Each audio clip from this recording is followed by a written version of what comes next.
This is the youth panel today at Rabbit Hole Stage. I'm your MC. I'm MC Baby Bunny. This is my burrow. Welcome. Today we're gonna call this hole a home. And we've got our 3 youths who can introduce themselves, and it'll just be like a roundtable discussion about their experiences. And if you have any burning questions and want to participate, you're more than welcome and encouraged to do so. So without further ado, here is our youth panel today at Rabbit Hole Stage. Well, hello. Oh, this mic is hot. Alrighty, I'm used at Spirit Tower. You have to hold it like half an inch from your mouth. Oh god, it's a mess. It spits all on them. Okay. But anyways, my name is Gabriel Warren. I'm a dancer, and I've been doing fair for, I think this is my 9th year here camping. I am the grandson of Laura, who runs Spoken Word. And yeah, that's me. Ella, take it away. Hi, my name is Ella Cooper. I'm also a dancer. I dance with Gabriel. I've been here at Fair my whole life, so 14 years, and my mom helps run solar stages. Yeah. I'm Hadley. I use they them pronouns, and this is actually my first year here at Fair, and I'm having a great time. I forgot to give my pronouns. He, him. And she, her. Alright, any questions? We are open. Or we can also just sit here and model. That works too. I got a question. Yes. Sweet, I'll steal one of these from you. So I'm really curious about the fair's lineup and what you've enjoyed seeing this year, what's been exciting for you, maybe what you'd like to see more of, and what are the youth into these days? Yeah, so for me, I really liked the circus acts, like Girls Circus, and I think it's Rose Theater Circus. And I also really liked the Fleetwood Mac cover band. That was really cool. So more of that kind of thing, definitely, for sure. I'm definitely with you. That Fleetwood Mac cover band, oh my gosh. I didn't actually get to see it, but I was walking by my campsite, and we could hear it, and we were singing along. Oh, it was great. Another thing is also, I just came from Spirit Tower, and the spoken word over there, the spoken poetry, was absolutely stunning. It covered deep topics, it covered dentistry, and anything you can think of, but the wording and the writing was absolutely mind-boggling. You could stay there and listen to it for hours upon hours. I think my favorite part has probably been just walking around and seeing everything and hanging out at Rainbow Connection. Hell yeah. 'Cause What is Rainbow Connection? It's a LGBTQ plus queer safe community to hang out in. Oh, amazing. See, that's something that I would also love more of at Fair, is safe places for LGBTQ kids and just people in general to be there and be safe. Because even though Country Fair, I feel like, is one of the safest places in this area to be as an LGBTQ person, there's still a wonder and a trying to find the word, but there's something about having a safe space that is just, even in this rabbit hole here, that you can come and you know that you're being supported and you can just be your entire self. Yeah. Absolutely. I agree. Can you describe what the safe space looks like? What are the features of the safe space for y'all? Good question. A safe space, defining a safe space, would be... I feel like it's different for everyone. Yeah, that's very true. Agreed. What are your thoughts? Yeah, you go. Just making sure you're supported and you're surrounded by like people and friends and have like a quiet space if you need to like calm down, and just things to do. Like that's in like maybe an enclosed space. It really depends on the person. Yeah, for me, just people you know you can trust and just feel very safe around and like protected, and yeah, where you really can be yourself no matter what.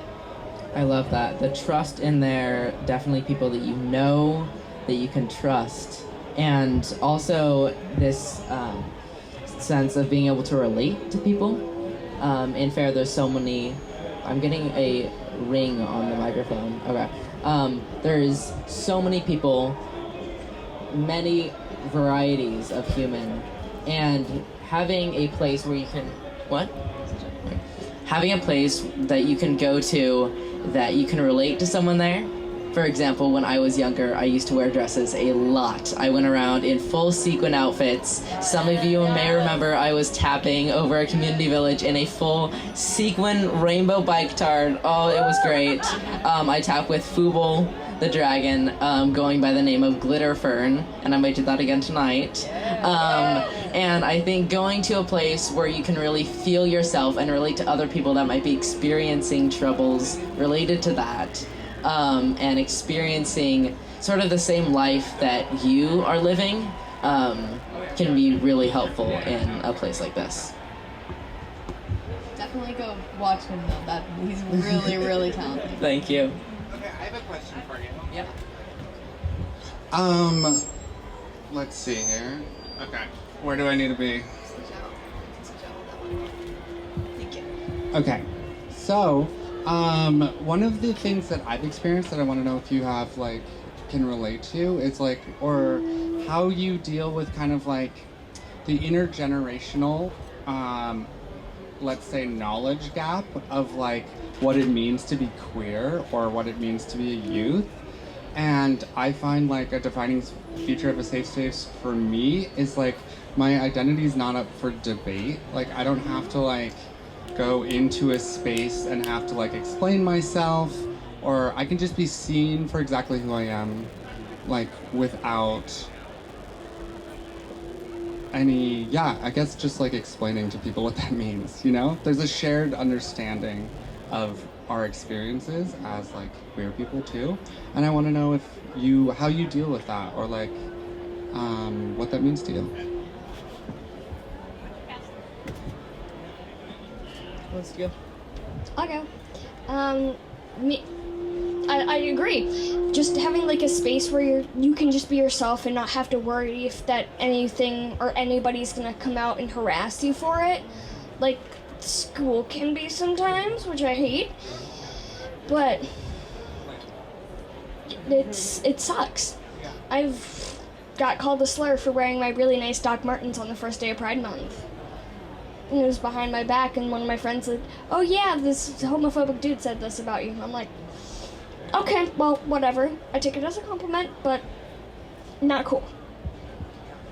Yeah, just a place where you don't have to like completely explain like all of it, kind of what you said. I agree. And where it's not a debate for other people and it's like your decision and what you get to decide and what you know is right, and they don't get to make you feel bad or awful or like you shouldn't be like that, because that's who you should be, because that's who you are. Yeah, can I say something real fast? I feel like there's a lot of deciding who you are and people deciding, oh, this is what I am, or this is what you are, and putting you, even if it's an abstract or a box that is marginalized and doesn't have a lot of understanding to it. Once you're in a box, it's hard to get out, and once you have a label on yourself, it's hard to change that label. So a safe space, another part of that is being in a place where whatever you define yourself as that day can change the next day, and those people in that safe space will accept that and love you as who you are that day. Woo! Absolutely. What are some intergenerational positive experiences that you've had at FAIR that you might want to continue or encourage that to happen for more people? Like, when have you interacted with some of the elders in FAIR, or the older people included on stage or included backstage or included in your camps, that felt like a growth moment for you?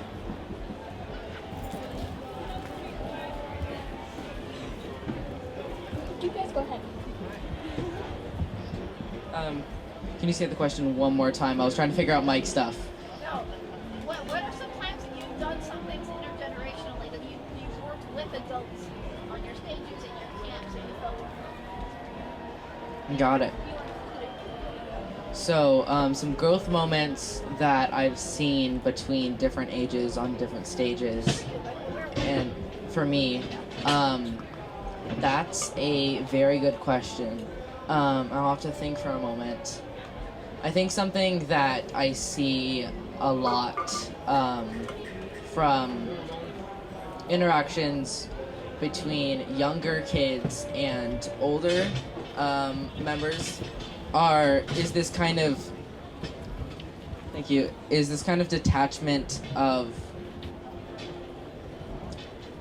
I feel like a lot of children are seen below teens are seen as, for want of a better word, inferior and need to be kind of babied in a sense, and that may be true for 1 or 2 year olds that are still trying to go into this world, but once they hit a certain point, and I teach at preschool, so I've been experimenting with this, once they hit a certain point, they get this awe about the world, and I think taking that into consideration and thinking of that as not a young, oh, this is just a stage, taking this seriously and knowing that what you give them at that stage is what shapes the rest of their lives.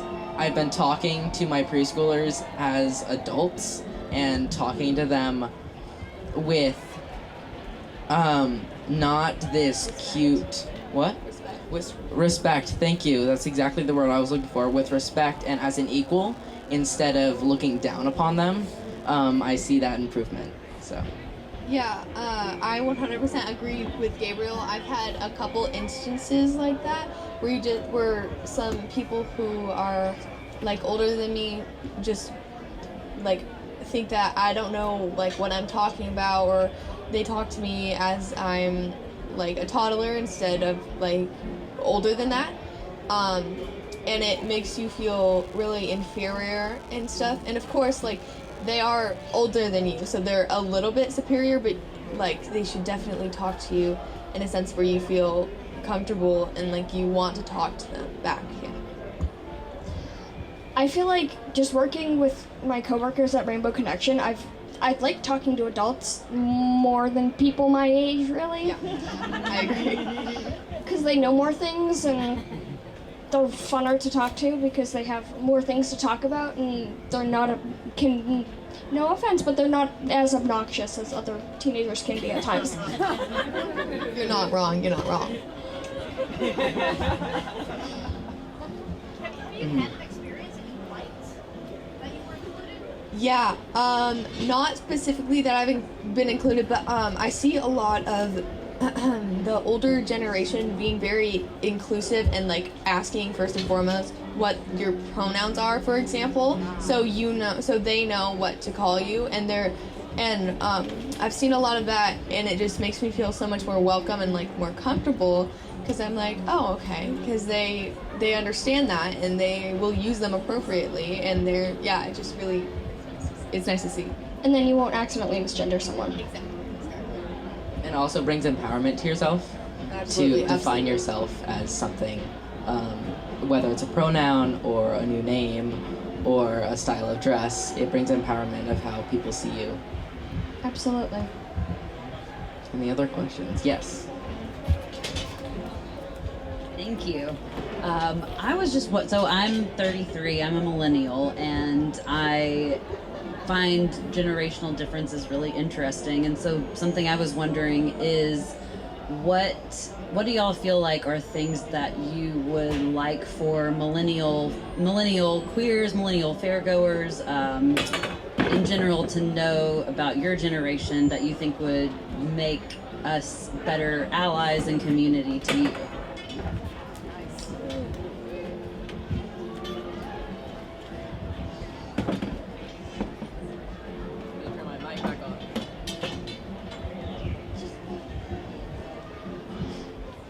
Actually, no. I just think just talking to us and checking in with us from time to time, like, hey, how's your day? And just having conversations with teenagers. Half the teenagers might not like that, but some others will. Like, for example, my neighbor won't talk to me anymore because he's 15 now and thinks he's too cool for me.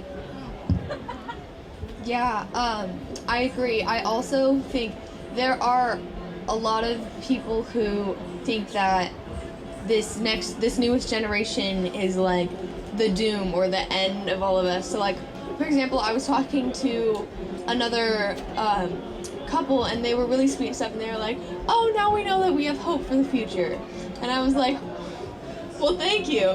But also, I know that there's a lot of people out there that don't seem like that, but if you just talk to us and you get to know us and stuff, and you just like understand our experiences. Also, COVID has messed us up like a lot. Like where we have been, and it's like a whole 3-year gap, and we've all like just like stopped aging, kind of. And then everything just started up again. It was just kind of crazy and really like uprooting for us. So if you just like talk to us and get to know us, you know that I guess there is hope for the future. But also going back to like COVID, it's hard to come out of COVID and come back into society because a lot of us turned into introverts during the pandemic. Oh yeah.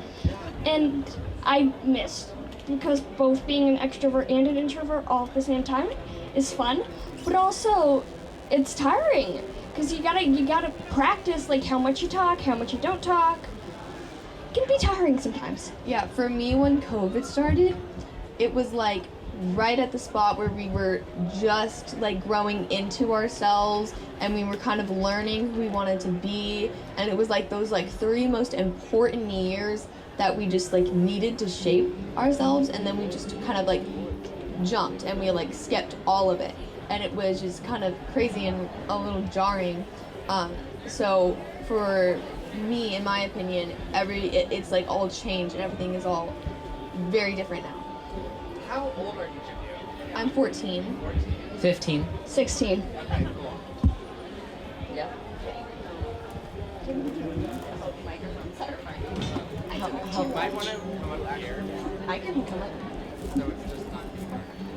Excellent. So I actually have a statement and not a question. I hope that's okay. So I've spent a lot of my adult life and career working with folks around your age, adolescents, youth, teens, children, and to your statement about, some generations are scared of y'all's, actually, like, from my experience, like, yeah, if I was as insightful and, like, introspective and aware of myself at the age that y'all are, it might look a lot different for us and our generation. And so I think that y'all figuring that out and getting to that point at a really young age is really amazing, and I'm actually like really excited to see what your generation is gonna do for the world, like, honestly. Thank you. Something I will add to that about how I think what helped me get to that point was homeschooling. I have homeschooled since kindergarten, and I have my mom over there in the lime green shirt has taught me a lot through middle school. So is my grandma, and then going into high school where I am now, I take some classes at LCC that are giving me college credit and dual credits, so I'm able to graduate earlier. And it is, because homeschooling isn't as popular, it's a much smaller community to be in. And I think having a smaller community where you have a relationship with your teachers, where you have a relationship with your fellow students, is really helpful in growing yourself. For example, if you get a bad grade on your assignment, which no one wants, you can go to your teacher and you can ask, hey, how can I get this better? And they'll give you a private lesson on working on that and even working on yourself and what you can do better, and having that empowerment to be able to work on yourself with people you trust can be really helpful. That's why we have something called 8th period at school, where we can stay for another 45 minutes after school and just sit and get work done, which is really nice. I need to go to it more often, but whatever. New school year, new time to reset and do that one. Yeah, junior year. But it's gonna be fun. Any other questions? Yes. Oh, we can't. Thank you. She's fine. She's on it. She's good. She's got it. Okay, so when I was a kid, particularly when I was a teenager, I used to go to a summer place for 2 weeks every summer. And I lived for those 2 weeks, kind of like a lot of us live for fair. And the reason I did was because I was scared to be myself in my own life at home. And I could go and be with friends, and they thought it was funny. Like, they understood me. They talked to me about these big philosophical ideas that nobody else wanted to talk to me about at home. And I think I would have been a lot happier as a teenager if I had been able to be that person at home. So what I want to ask you today is, who are you at the fair? Is it an amplified version of who you are at home? And for those of you who have been to fair before, what do you carry home from the experience of coming to fair every year? Does it make you braver to be yourself at home? I love that. I have something, but does someone else have anything? Oh, sure, I'll go. Thank you for that. That's a really cool question. For me, home or fair is kind of like a second home. It's a place that I look forward to go to every year, and I'm very sad when it is over. So it's definitely like shaped me as a person. So I am very much myself at fair as I am at home, because for me, I know you were talking about how you had a home life where you didn't know if you could be yourself. Mine is a little bit different, and mine is very, very like welcoming, which is really helpful and stuff. My parents are very active at fair, so this is a very special place for me. Yeah, I guess that's all I have to say, but yeah. I love that. The question of who I am at fair, I have many different selves that I spread across my many activities that I do. I am a dancer, I game with some friends online, I hang out with some people in person, I do this fair, and I have my job self that's more professional. And I think it's hard sometimes to be your true self when you have to not quite put on these different personas, but you have ways of acting naturally around these different communities and people. Regarding fair, I think fair is probably where I'm the most queerest, and where I can wear, if I want, I didn't bring them, but if I could wear sparkly hot pink high heels and no one would give a bleep. No, absolutely not. So I think that is where I feel most comfortable with that type of stuff, but also, would I feel comfortable randomly chassing and pirouetting and turning down the 8? Probably not. But would I feel comfortable doing that in my dance studio? Absolutely, yes. Yeah, and he does. So I think even though I may feel comfortable and the most comfortable here in some parts of myself, it may not encompass all of myself. I agree. Is that? I have a question. I can just say it. You mentioned that, like, people treat you like you're the last generation. Does that feel like a lot of responsibility? Well, it feels like, yeah, it feels a little bit of a lot of responsibility. It also feels like I feel like I don't have a lot of power over it, because there's a lot of us, and we all have very different opinions on the matter and are very different, and some people very much care and some people don't really care. I am definitely more on the caring side, and I think a lot of people aren't aware of it. So I sometimes struggle with how I'm supposed to help and like fix that when not a lot of other people, especially in my generation, are willing or even wanting to help. Agreed. Hadley, do you have anything? Okay, so I feel like our generation and generations coming up below us are sort of, I feel like, especially on social media, tasked with sort of fixing the world in a way, especially climate change wise. there's been a lot of images that I've seen recently and a lot of posts that I've seen recently saying, all right, so this generation has messed stuff up and now it's your problem. So have fun with that. We're all contributors. Exactly. Oh, absolutely. And I think it's sometimes hard to take on that. It can feel a lot of times overwhelming, and I know when I was younger, I was hearing and seeing that stuff, and I was thinking, well, do I have to throw away my passion and my ambition in the world to kind of fix this, what these other people did, which is really categorizing everyone that's not teens that they did something wrong, which isn't true. It's just how the world like fell into place. Exactly. So I think it's hard to be categorized as, yeah, kind of the last generation to fix everything before the world implodes. But yeah, that is sort of hard. Yeah.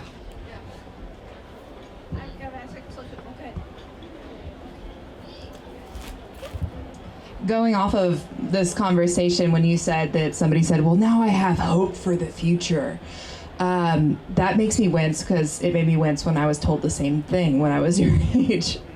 And I'm wondering if there are, and this is like, I think more specifically in the context of FAIR, because I think it's really helpful for people to hear.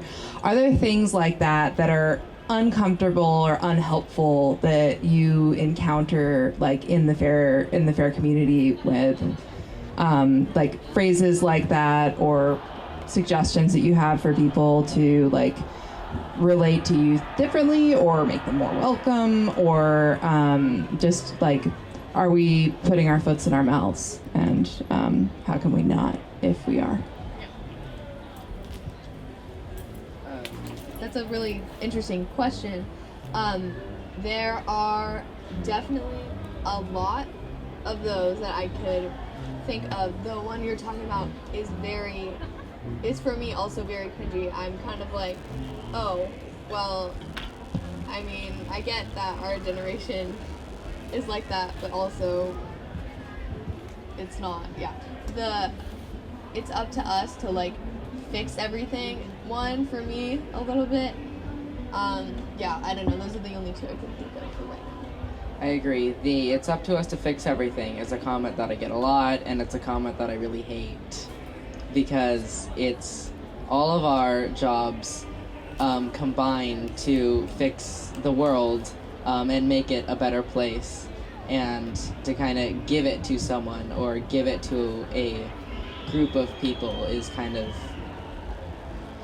immature in a way of handing off something that you don't want to deal with. So, yeah. Yeah, or like the "it's your problem now" comment.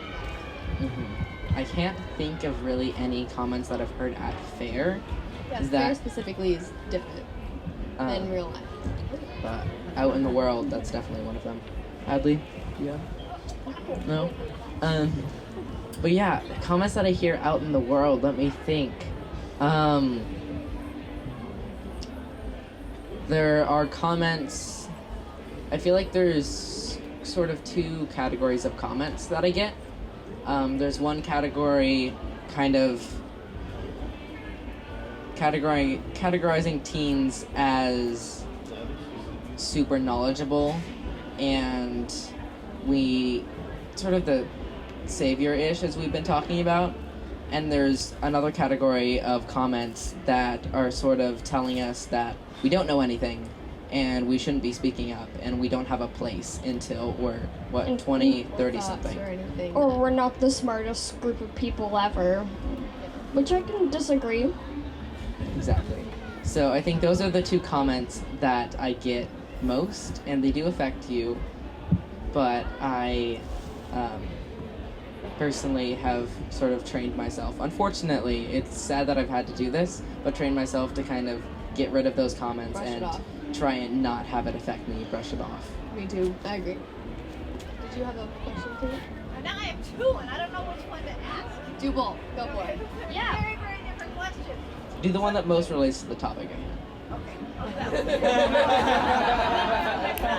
It was interesting. So Gabriel, we had these discussions, a couple other people, but we've gone by different stages with some people talking, like some people on stage talking about issues that you've like been like, huh, my generation would think about that, would have a different conversation. But one of the things we saw was, you know, there's some great, amazing feminist speakers talking about like, let's be mindful and change language and talk about changing more feminist language. But it was very a binary conversation. It was like, we need to empower women, which we need to.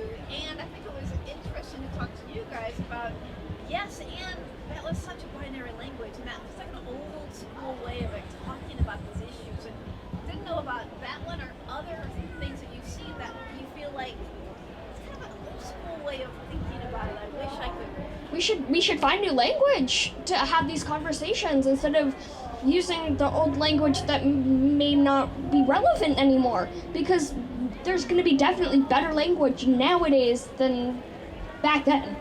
It's always changing. It's always changing. Absolutely. A metaphor that I always go back to in all my life is the rainbow metaphor, and different people being different colors. Yeah. So right now, and in those binary conversations, we can think of the two genders as, let's say, red and yellow. And they're saying that maybe men, red, have been leading the world for the past forever. And now we need to empower women, yellow, to just sort of get higher than red and be the rainbow with red. But we're forgetting all the other colors. We're forgetting the binary people. We're forgetting the people that, as I was saying earlier, haven't put themselves in a box yet and are still hovering in this plane of I'm not sure yet. So having those conversations of empowering people while taking into consideration every color in the rainbow. Yeah, I agree. A little bit on Gabriel, what he was saying about including everybody. There's been definitely a lot of like sexist stuff in the past, and I agree with hearing everybody else's voices and having everybody else empowered.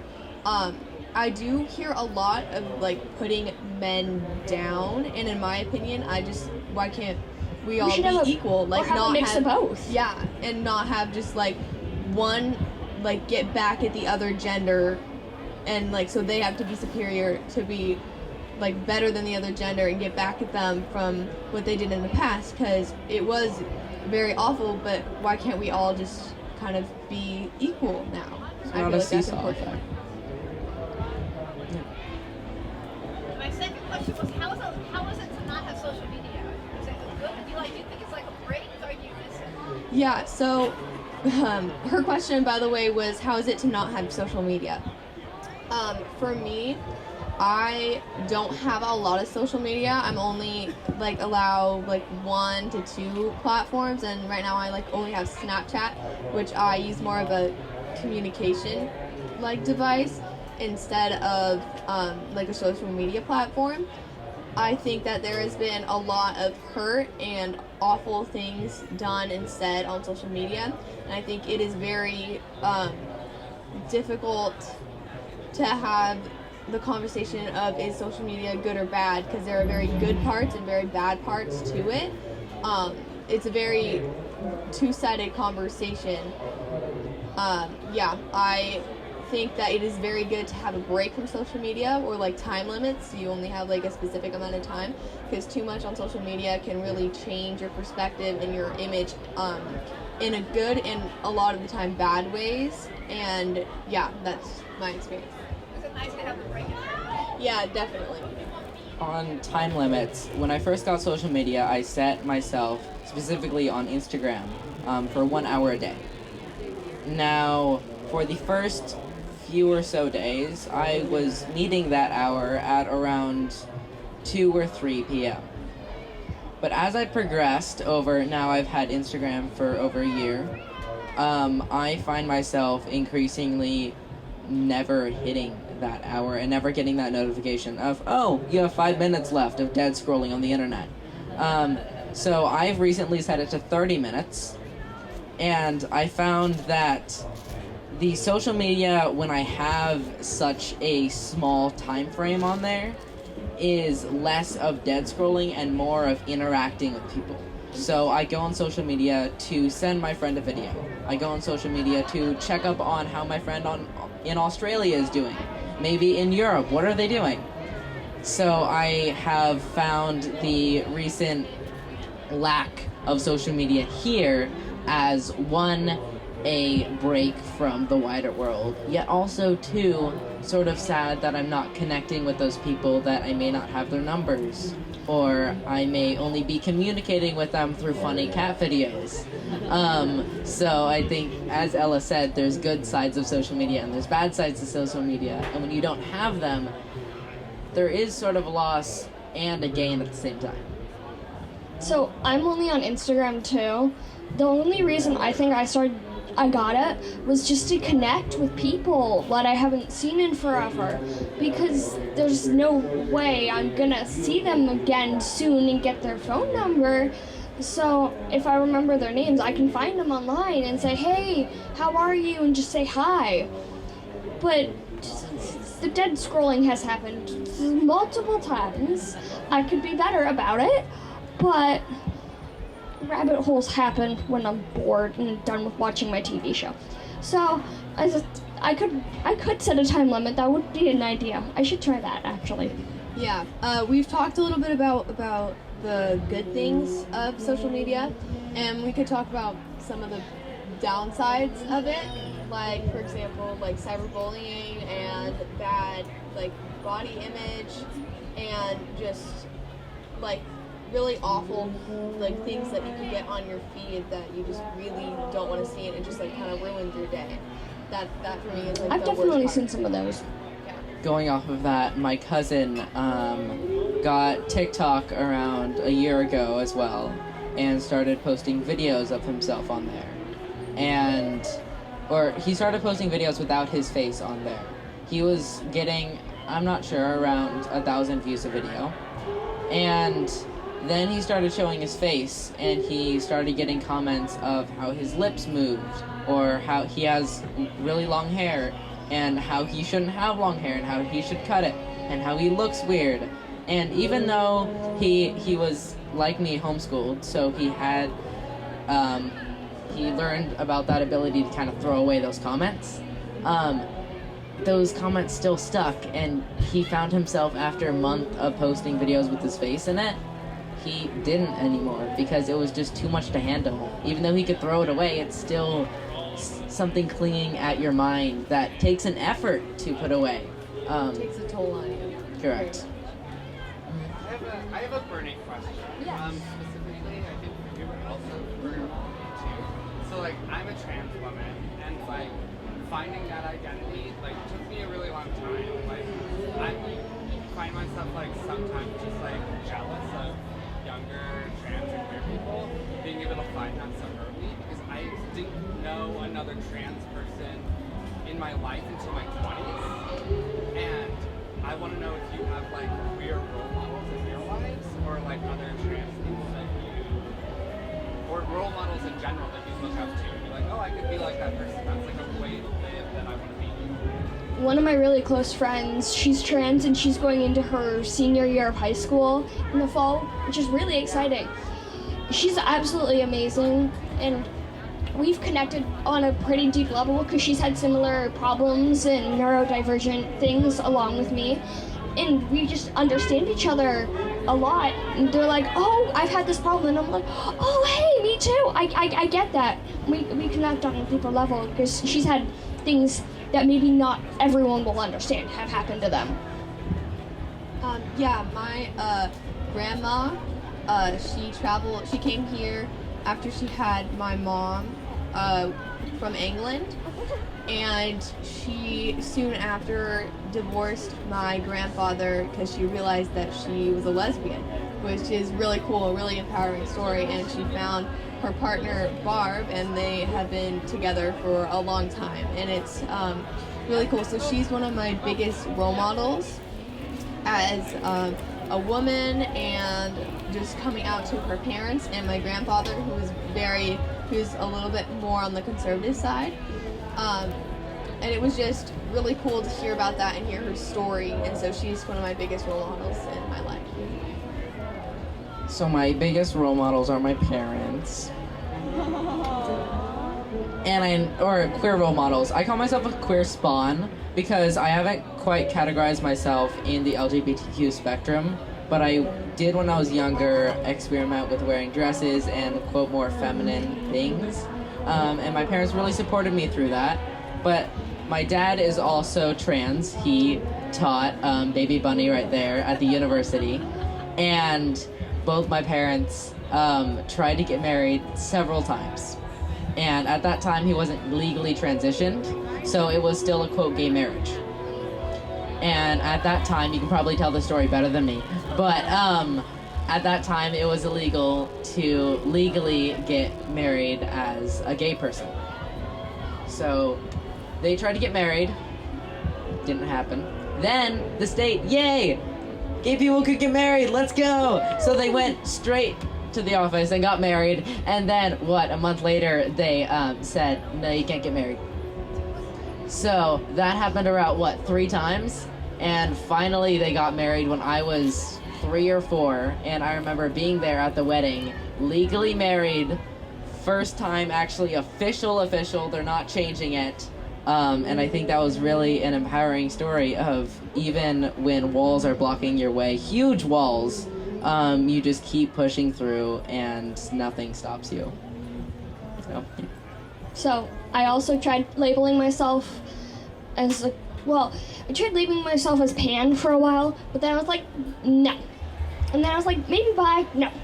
So I've not actually figured it out yet either. So I'm also just queer.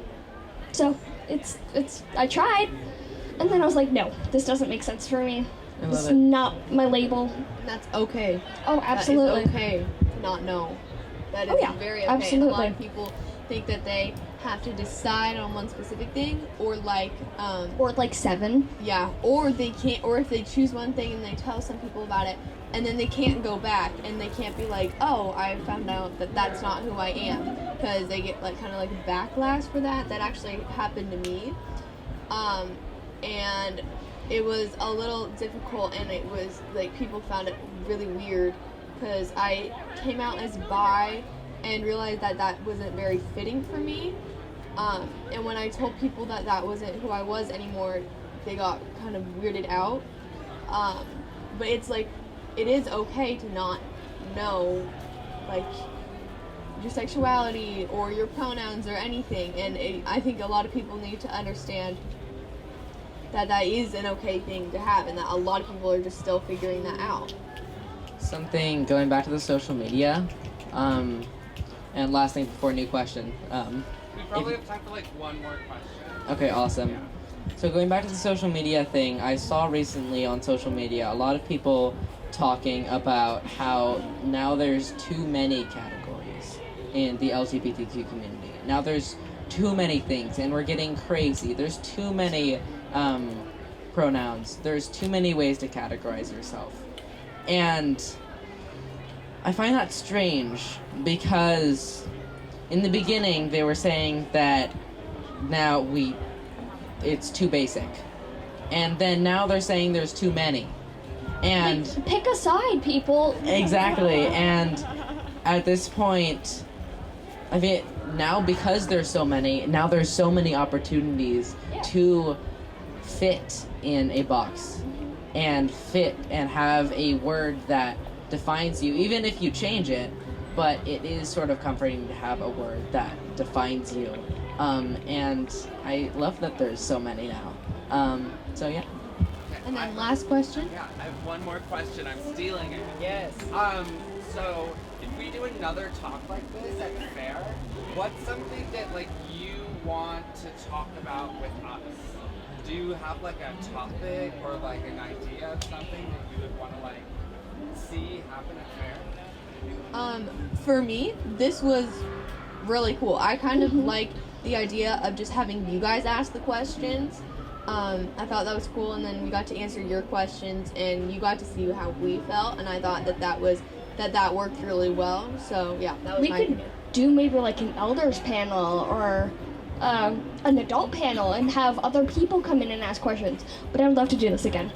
Yeah, it's really fun. I would love to do this again. Just what you said, it would be neat to have this same thing and have it be. There's you. Sorry, there's something in my throat. There we go.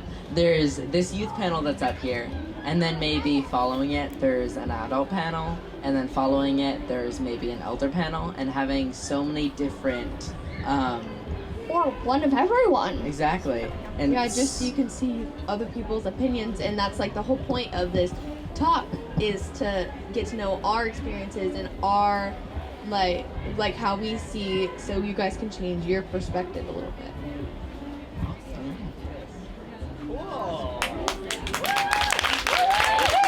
Thank you guys for supplying us with Yes, questions. thanks for having Because going into this, I was like, what do I talk about? Oh god. Yeah, I was like, what do I say if I don't have an answer? I was like, oh my god. Am I just gonna be sitting here and they're gonna be talking to me about what's my favorite food at fair? I've gotten asked that so many times. Oh my god. Stop asking me what my favorite food is. Okay. Honestly, probably Golden Avatar. Yeah, Golden Avatar, Bangkok Grilled, Alright. those kind of. Thank you so much, baby bunny. I'll hand it off to you. Let's give it up for our youth panel, everybody. That was awesome. Thank you all for participating, and I hope we can do this again next year. Yes.